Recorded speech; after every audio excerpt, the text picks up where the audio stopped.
அஸ்ஸலாமு அலைக்கும்.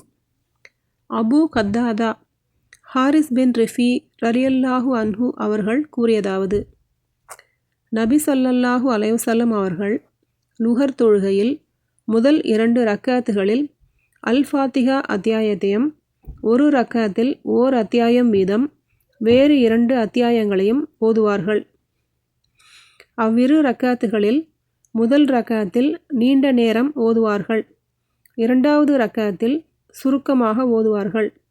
சில சமயங்களில் சில வசனங்களை நாங்கள் கேட்கும் அளவுக்கு சப்தமாக ஓதுவார்கள். அசர் தொழுகையில் முதல் 2 ரக்காத்துகளில் அல் ஃபாத்திஹா அத்தியாயத்தையும் வேறு 2 அத்தியாயங்களையும் ஓதுவார்கள். முதல் ரக்காத்தில் நீண்ட நேரம் ஓதுவார்கள். அவ்வாறே சுபுஹ் தொழுகையின் முதல் ரக்காத்தில் நீண்ட நேரம் ஓதுவார்கள். 2வது ரக்காத்தில் சுருக்கமாக ஓதுவார்கள்.